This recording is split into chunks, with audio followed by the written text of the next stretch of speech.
आप सभी को जय मसीह की। प्रभु सभी को बहुत आशीष दे। तो आज हम इस सच्ची घटना के द्वारा आज हम एक अच्छी सीख लेंगे ताकि हमसे ऐसी गलती ना हो। अगर हम पढ़ते हैं प्रभु के नबी अब्राहम के बारे में, अब्राहम से परमेश्वर ने कहा था, अब्राहम अपने पिता के घर को छोड़कर उस देश में चला जा जो मैं तुझे दिखाऊंगा। अब्राहम ने तुरंत उस बात को मान लिया और परमेश्वर खुश हुआ। जब अब्राहम ने परमेश्वर की उस पहली आज्ञा को माना तो तुरंत परमेश्वर ने उसको एक भविष्यवाणी दी, जो तुझे आशीष देगा उसको मैं आशीष दूंगा, जो तुझे कोसेगा उसको मैं श्राप दूंगा। और परमेश्वर ने उससे वाचा बांधी, उसके साथ प्रतिज्ञा की कि मैं तुझे वंश दूंगा और तेरी ही पत्नी के द्वारा तुझे वंश दूंगा, तेरी ही पत्नी के द्वारा, सारा के द्वारा तुझे एक पुत्र दूंगा और तेरी संतान बालू के किनकों के समान होगी, तारों के समान अनगिनत होगी। परमेश्वर ने ये सारी प्रतिज्ञाएं अब्राहम से की। कब? जब अब्राहम ने पहली बात को परमेश्वर की यस कर दिया, तुरंत बात मानकर चल पड़ा। लेकिन अगर हम आगे देखते हैं, अब्राहम को कहीं ना कहीं शैतान ने भरमाने की कोशिश करी। अब कोई मनुष्य बुरा नहीं है, इस बात को हमेशा याद रखना। कोई ज़बरदस्ती हमारे मुंह के अंदर रोटी तोड़कर नहीं डालता, हमारे पेट के अंदर हाथ डालकर नहीं पचाता। हम खुद पचाते हैं, हम खुद चबाते हैं, खुद सटकते हैं, है ना। कोई सामने वाला ज़बरदस्ती हमें जहर नहीं पिला सकता है, ज़बरदस्ती हमें नहीं खिला सकता जब तक हमारी खुद की इच्छा ना हो करने की, खाने पीने की, चलने फिरने, उठने भागने दौड़ने की, है ना। तो कुछ इसी ही परिस्थिति के अंदर खुदावन आपसे मुझसे बात करना चाहता है।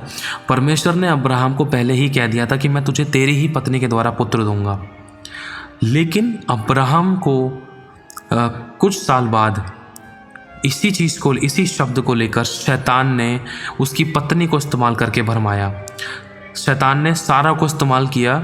अब्राहम, स्वामी मेरे पति सुनो, परमेश्वर ने कहा है ना तुम्हें एक पुत्र मिलेगा, तुम्हें परमेश्वर एक वंश देगा। तो देखो मेरा तो मासिक धर्म बंद हो चुका है और मेरी उम्र भी ज़्यादा हो चुकी है, मैं बूढ़ी हो चुकी हूँ और मैं बच्चा नहीं जन सकती हूँ। तो आप एक काम करो, जो आपकी नौकरानी है, जो आपकी दासी है, उसी के साथ सोकर एक अपने लिए संतान उत्पन्न कर लो, वो आपका वंश होगा। परमेश्वर ने भी आपको कहा है कि आपको एक वंश दूंगा, तो आप उससे एक वंश उत्पन्न कर लो, क्योंकि देखो मेरी तो कंडीशन ऐसी, मैं आपको वंश नहीं दे सकती हूँ और मेरे तो संतान उत्पन्न नहीं हो सकती क्योंकि मेरा मासिक धर्म भी बंद हो चुका है। स्वामी जी अब आप एक काम करो, अब आप अपनी दासी के साथ पुत्र उत्पन्न कर लो, ठीक है, जिसमें परमेश्वर की वो आज्ञा भी पालन हो जाएगी, परमेश्वर हमें वंश भी दे देगा और पुत्र का पुत्र मिल जाएगा और हमारा वंश भी बढ़ जाएगा।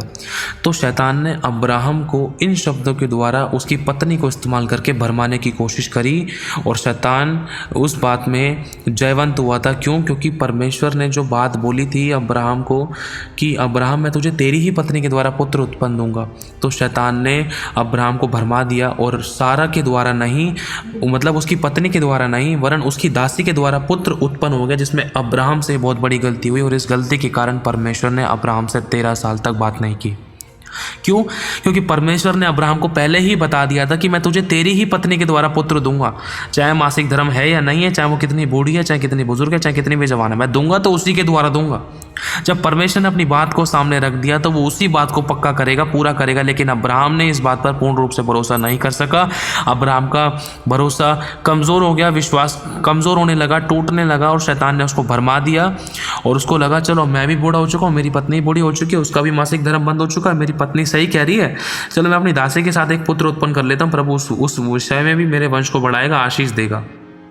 तो मेरे भाई और बहनों, परमेश्वर आज आपको इस वचन के द्वारा मुझे और आपको ये बताना चाहता है कि जो बात परमेश्वर कह दे आपको, जो वो दिखा दे अपनी महिमा के लिए, जो प्रतिज्ञा वो आपको दे, वो निश्चय पूरी होगी। चाहे उसका पूरा होने में विलंब भी हो, लेकिन वो निश्चय पूरी होंगी। लेकिन हमें हमारा विश्वास कमज़ोर नहीं करना है, हमारा विश्वास जाता ना रहे, हमारा विश्वास कमज़ोर ना पड़ने पाए, क्योंकि लिखा है विश्वास आशा की हुई वस्तुओं का निश्चय और अनदेखी वस्तुओं का प्रमाण है। जो चीज़ है नहीं उसको हाँ कहकर पुकारना ही विश्वास है।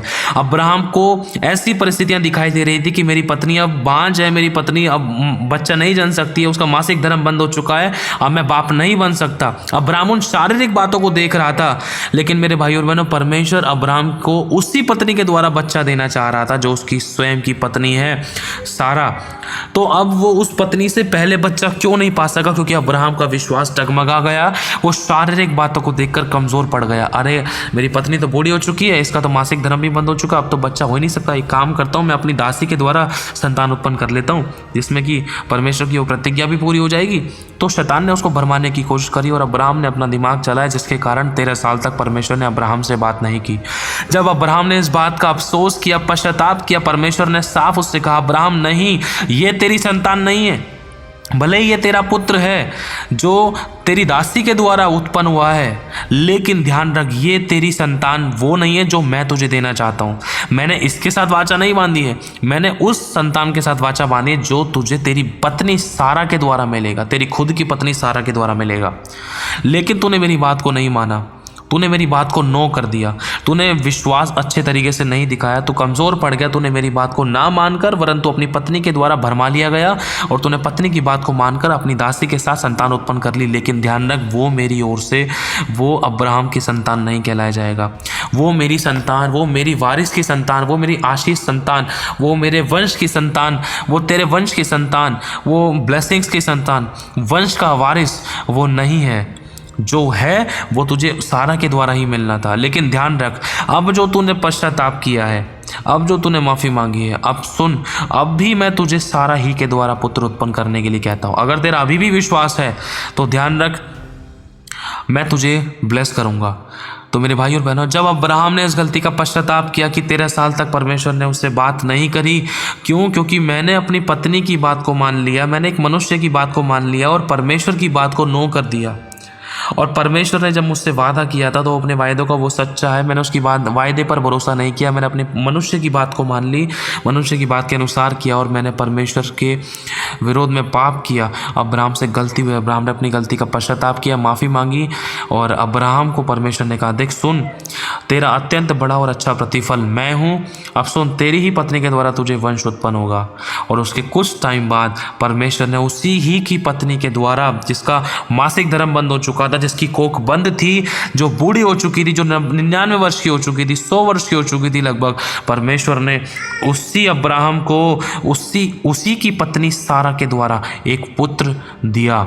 उसने अपनी प्रतिज्ञा को पूरा किया। लेकिन डिले क्यों हुआ? 13 साल 15 साल, इतना लंबा समय क्यों लगा, इतना लंबा टाइम क्यों लगा? अपनी खुद की गलती के कारण लगा। क्यों? क्योंकि परमेश्वर की बात को नो करके मनुष्य की बात पर हाँ कर दिया, मनुष्य की बात को मान लिया।